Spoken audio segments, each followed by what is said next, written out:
got invited to my own surprise party and realized it was a setup to make me the villain.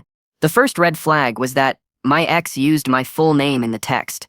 Not hey, not can we talk, not even a typo-riddled message at 1 a.m. like he used to send when he wanted attention.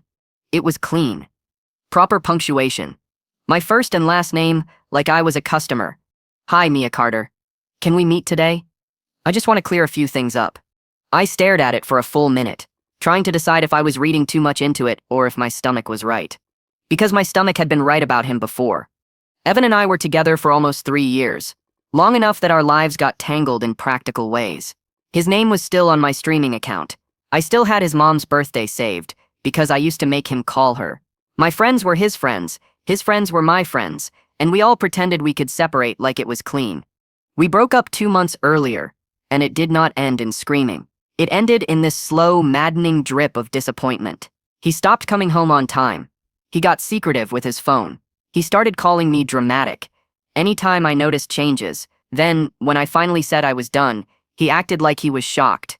He moved out in one day, took the couch, left the frame of the bed, and still managed to leave me feeling like I owed him something.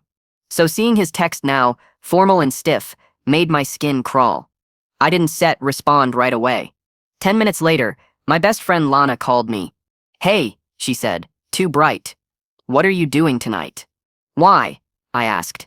Just answer, she said, laughing. Like, do you have plans? No, I said slowly. Why? There was a pause, like she was reading from a mental script.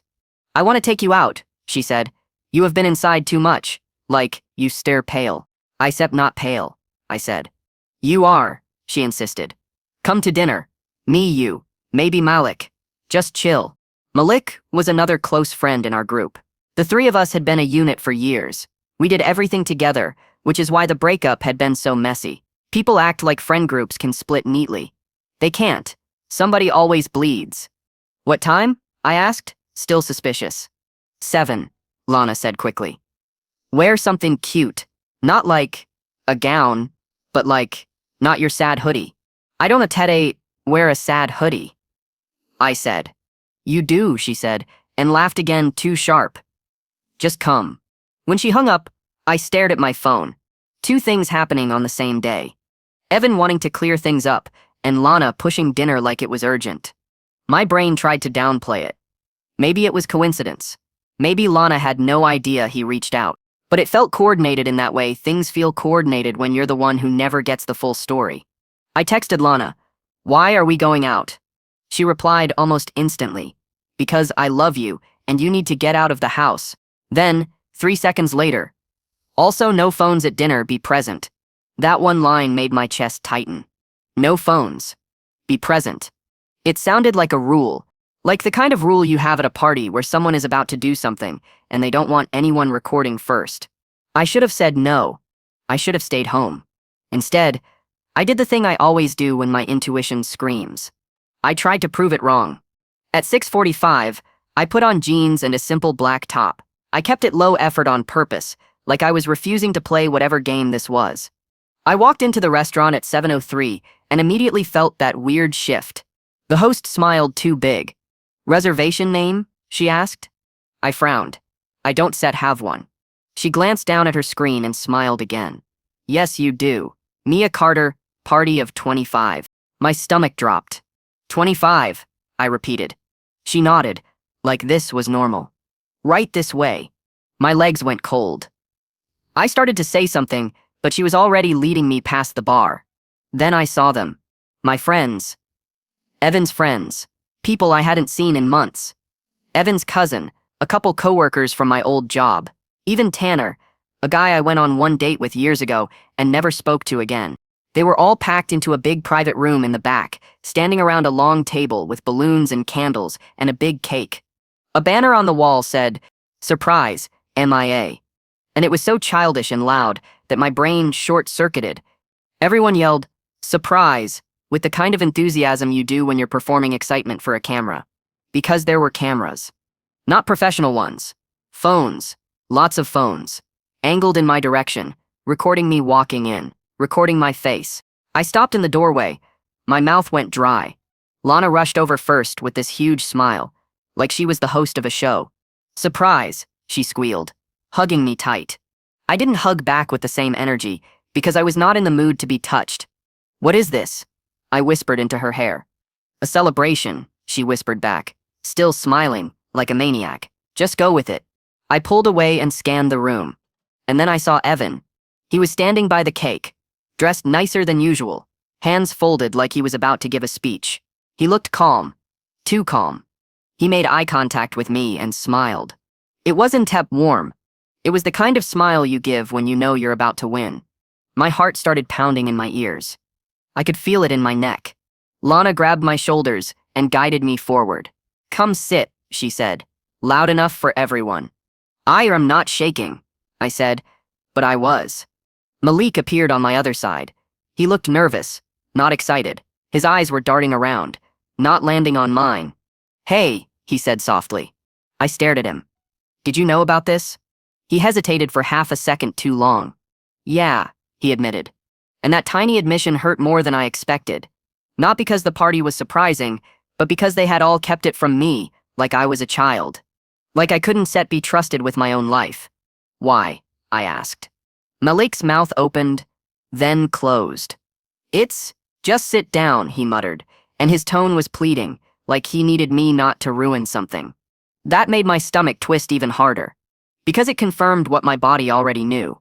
This wasn't set for me. This was for them. I sat in the chair they pushed me into.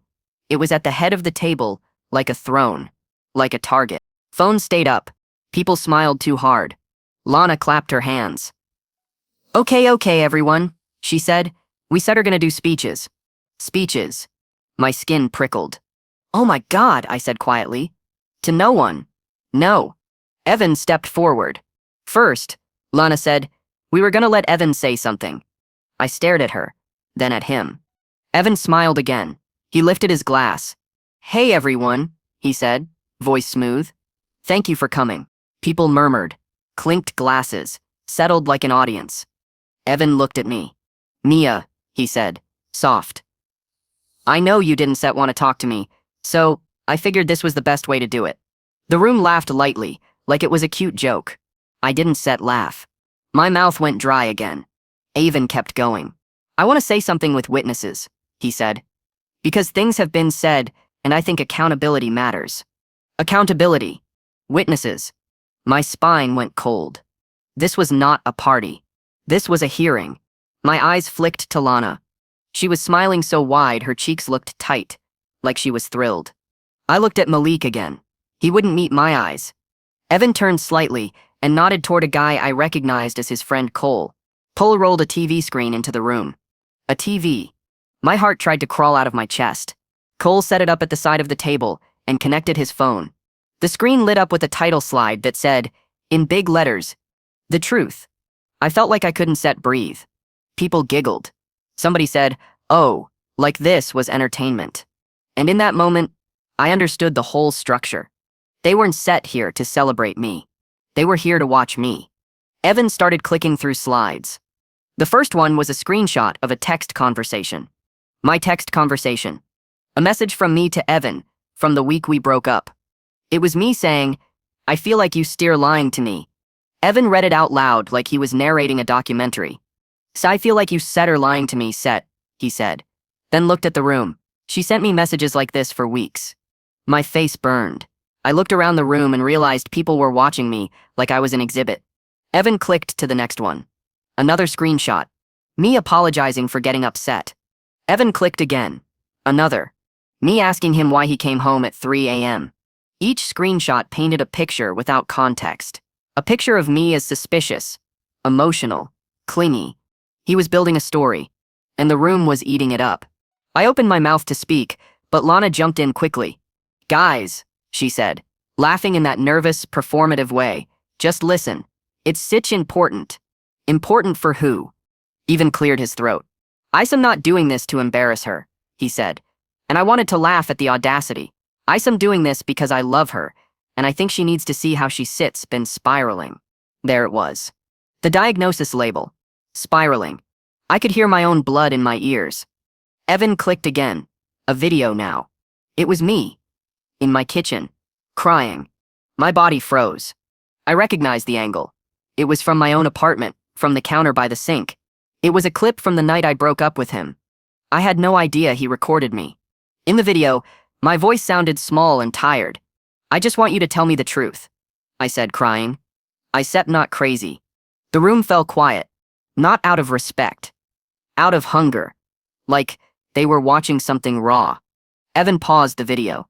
"You see," he said gently, like he was teaching, "this is what I mean. She calls herself crazy, and then she blames me for making her feel that way." My hands started shaking on the table. I looked at Lana. "You knew he recorded me." Her smile faltered for a second. Then she said quietly, "Mia, please don't do this here." "Don't do what?" "Defend myself?" Evan clicked again. Another screenshot.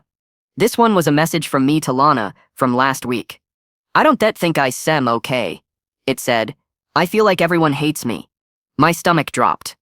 He had screenshots from my friends still talking to me. Meaning, Lana gave it to him. Or Malik did. Or both. Evan sighed like he was burdened. "I said I'm worried about her," he said to the room. "We all are. That said why we set her here." People nodded.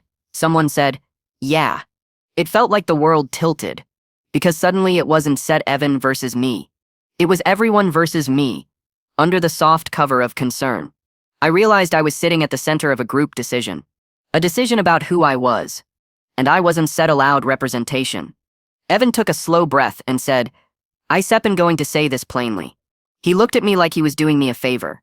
"Mia," he said, "I need you to apologize, in front of everyone, for what you been saying about me." My heart stopped. "What?" I whispered. He nodded. "You told people I cheated," he said. Voice calm. "You told people I lied. You told people I was abusive." My eyes widened. "I never said you were abusive." Evan held up his hand like he was shushing me. "See," he said to the room, "this is what I mean. Denial. Deflection." My throat went tight. He was putting words in my mouth, then punishing me for them. "I said you lied." I said louder now. "Because you did." Evan smiled like he was pleased I spoke. "There," he said. That's what I want you to take accountability for. You damaged my reputation." My hands were shaking harder now. I looked around the room for someone who looked uncomfortable. Some people did. A few people looked down at their plates. A couple looked like they wanted to disappear. But most people looked entertained. And that made the humiliation feel worse. Because humiliation is one thing. Being entertainment is another. Lana leaned toward me and whispered, "Just say sorry and it'll be over." I turned my head slowly. "You set this up," I whispered back. Her eyes flashed, irritated. "No, we set this up because we care." The same line, every time. Care as a weapon. Evan held out his hand, palm up, like he was offering me a mic. "Say it," he said. Nice and loud. Let's clear the air." I stared at him. I thought about everything I wanted to scream. But I didn't set. Because I realized something in that moment that saved me. Nothing I said in that room would be heard honestly. They weren't listening. They were collecting. They wanted a clip of me apologizing. Or a clip of me melting down. Either way, they would win.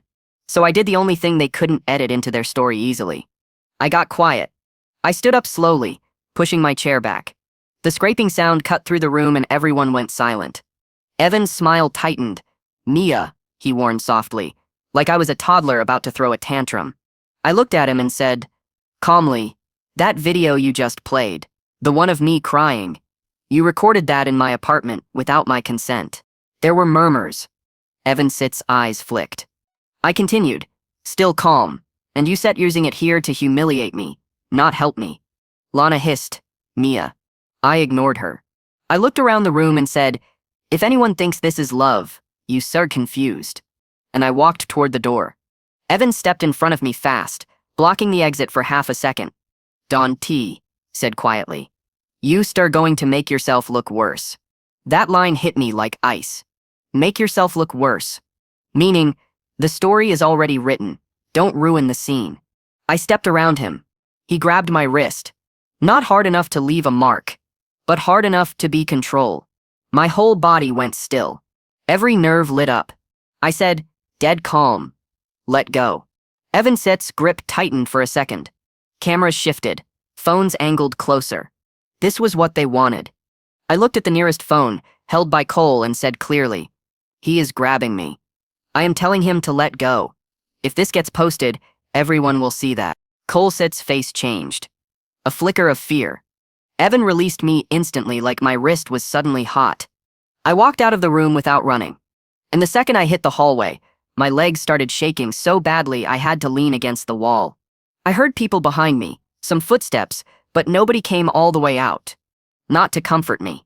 Not to apologize. Just whispers. I walked to my car and sat inside with my hands clenched in my lap, breathing like I had just escaped something physical. Then my phone started exploding. "Lana, where are you? Malik, please just come back and talk. Evan, you are proving my point. Cole, Mia, you didn't have to do that." A minute later, a message from an unknown number. "You've got 24 hours to fix what you said or saying about Evan, or we post everything." My stomach dropped. Because it confirmed it. They were recording. They were collecting. And now they were threatening. I drove home without really seeing the road. When I got inside my apartment, the silence felt loud. The air felt thick. I locked the door, then locked it again, then checked the chain like someone could turn my knob at any second. I stood in my kitchen and stared at my phone until my eyes hurt. Then I did something I didn't expect myself to do.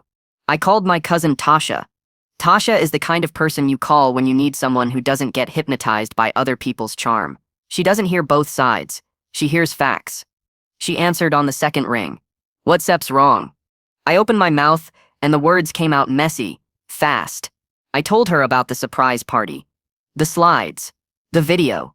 The demand for an apology. The threats. Tasha went silent for a second.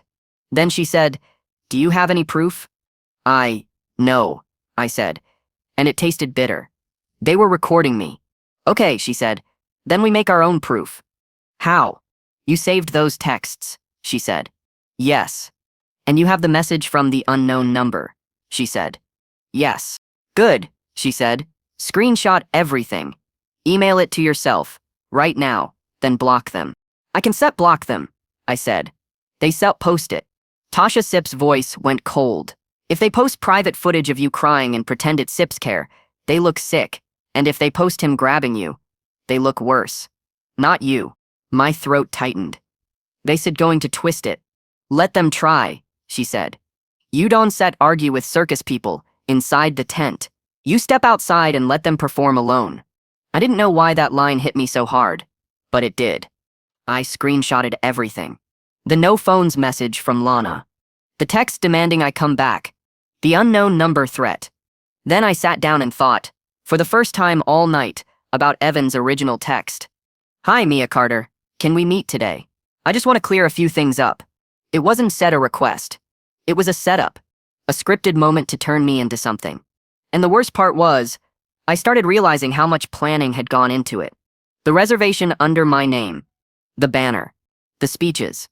The TV. The edited slide deck. The people invited who barely knew me, chosen on purpose because they'd have no context and would believe whatever they were shown. I wasn't at a party. I was in a trial. And the sentence was already chosen. I sat there in my apartment, staring at the wall, and finally asked myself the question I'd been avoiding for weeks. Why now? Evan and I had already broken up. He'd already moved out. He'd already gotten his clean exit. So why drag me into this public humiliation scene now? Then I remembered something that made my stomach turn. A week earlier, I had applied for a new job. A better one, Evan knew, because Malik knew. And Malik tells everyone everything. That job required a character reference, and one of the forms asked for personal references, someone who'd known you a while. I had put Lana. Because I thought she was my friend, my phone buzzed again. A new message from Evan. "If you don't come back and apologize, I'm contacting your new employer. I have proof you're unstable." My throat went tight. There it was. Not closure. Control. He wasn't doing this because he was hurt. He was doing this because he wanted leverage. And he had help. I sat there for a long time, too still, too quiet. Then I did something else I didn't expect. I opened my email and started typing. Not a dramatic post. Not a public rant. A calm, factual message. To my new employer's HR email and to the recruiter, copied together.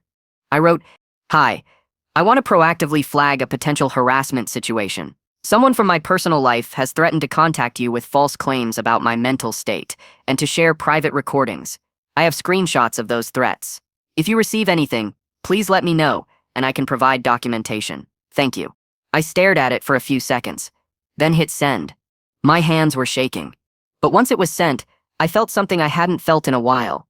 Control, because now if Evan tried to poison the well would already know. Then I called a non-emergency police line and asked a simple question: what counts as harassment? And what counts as unlawful recording? I didn't file a full report that night. I just asked for guidance. The officer on the phone sounded bored, but he gave me enough to know I wasn't crazy for feeling violated. Enough to know that threatening to post private footage as leverage isn't drama, it's coercion. The next day, Lana showed up at my door. I didn't open it. She knocked again. Then, Mia, open up. I stayed silent. She knocked harder. Mia, you are being childish. Childish. Like I was the one who planned a public apology event. My mom is downstairs, she yelled through the door. Open up. That made my chest clench, because I knew that was a lie. Her mom didn't even live in this city. I didn't move. Then her voice changed. Lower, more bitter. Okay, she said. Have fun being alone. Footsteps walked away. My phone buzzed immediately after. A message from Malik. Lana says you're refusing to talk. This is getting scary. People are worried about you. Scary. Worried. The same framing again. I stared at his message and realized Malik wasn't neutral. Malik was part of it. Maybe not the mastermind, but a participant. So I replied with one sentence. Evan played a recording of me crying in public and demanded a forced apology. That's not care. Don't contact me again. Then I blocked him. I blocked Lana. I blocked Evan. And for a few hours things were quiet. Then the posts started. Not on Evan Sepp's page. He was too careful for that. On Cole Sipp's story, a blurry clip from the party. The caption said, "Accountability is hard but necessary." The clip showed me standing up, looking tense. It cut right before Evan grabbed me. It was edited to make me look dramatic without showing what triggered it. Predictable. Then a second clip posted by someone else. It showed Evan speaking calmly, holding his glass, saying, "I'm worried about her." It looked saintly, like a concerned boyfriend trying to support a fragile girl. The comments started rolling in, mostly from people who didn't know me but loved a moral performance. She needs help. He dodged a bullet. Why is she acting like that? My hands shook as I watched. Then I noticed something else. In the corner of one clip, I could see the TV slide for half a second. It had my name, and under it, a list. A bullet list. Like a presentation about my patterns. I paused the video and zoomed in. I couldn't read all of it, but I could read a few words. Gaslighting. Victim. Manipulation. They were using therapy language like weapons, and broadcasting it like it was a PSA. I felt my throat tighten with anger, so sharp it made my eyes water. Then my doorbell rang again. This time, when I checked my peephole, it wasn't Lana. It was Evan. He stood there with his hands in his pockets, like he was on a casual visit, like we weren't in the middle of a smear campaign. I didn't open the door. He knocked softly. "Mia," he said. "Open up. I just want to talk." I stayed silent. He leaned closer to the door. "You're making this worse," he said. Then, quieter, "If you just apologize, I said'll delete everything. We can be cool." That was the clearest thing he said in months. Apologize, and he controls what exists. I picked up my phone and, without thinking too hard, started recording audio. Then I spoke through the door. Calm. "Are you threatening me?" I asked. Evan sighed like I was exhausting. "Instead of him offering you a way out," he said. "Apologize and I said'll stop." "You want me to apologize for saying you lied," I said. "When you did," Evan Sepp's voice sharpened. "You don't get to decide what Sepp's is true, not anymore." That sentence gave me chills. I asked, "So, if I don't apologize, you'll post more private recordings?" He paused for half a beat, then said, "Yes, clear as day." I stopped recording and took a breath. Then I said, "You steer on camera in the hallway." His breathing changed. He straightened slightly, like he suddenly remembered optics. He laughed lightly. "Okay, fine. Have it your way." Footsteps moved away. I leaned against my door, heart pounding. I had proof now. Not proof of everything, but proof of the core. Coercion. Threats. Control. That night, I met Tasha again and played her the audio. She listened, face hard. Then she said, "Okay, now you file a report." So I did. I went in the next morning with my screenshots, my audio, and the clips from social media saved to my phone. The officer didn't look impressed at first. He looked like he'd seen 1,000 friend fights. Then I played the audio. His face changed.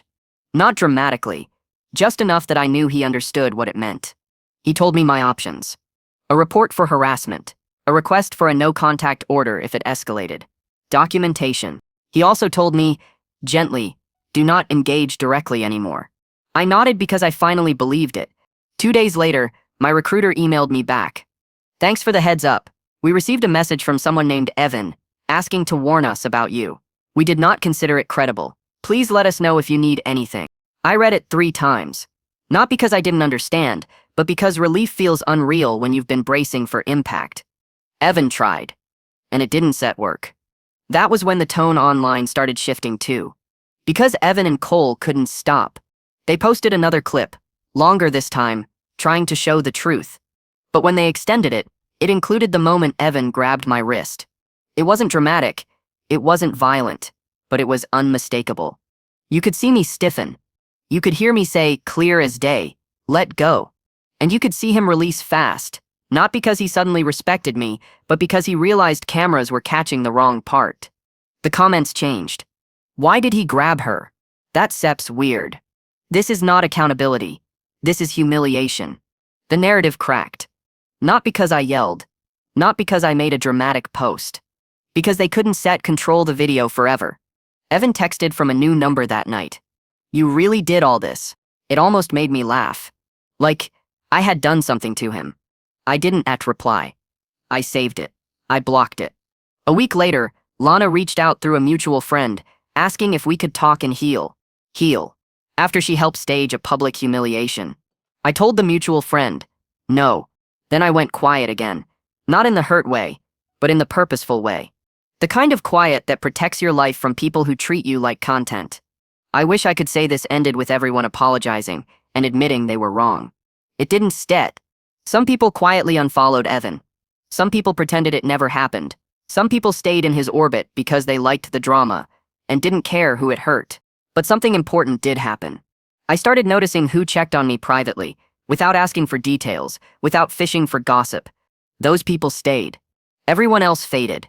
Months later, I ran into Cole at a gas station. He recognized me immediately and looked guilty, like a kid who got caught stealing. He said, "Hey." I said, "Hey." He shuffled. Awkward. Evan was going through a lot, he offered, like it was an explanation. I looked at him and felt nothing. He planned a party to pressure me into a public apology. I said, "That Sep's not going through a lot. Sep's control." Cole didn't argue. He looked away, ashamed. Because some people only understand what they participated in once the main character stops playing along. When I got home, I stood in my kitchen and thought about that banner. Surprise MIA. It was supposed to be cute. It was supposed to be the opening scene of their story. But in a way, it ended up being a surprise for me too. Not the party. The clarity. Because I learned something I wish I learned earlier. If someone needs an audience to do accountability, it's not accountability. It's performance. And if your friends need you trapped in a room, surrounded by phones, to help you, they aren't trying to save you. They're trying to control the narrative before you tell yours.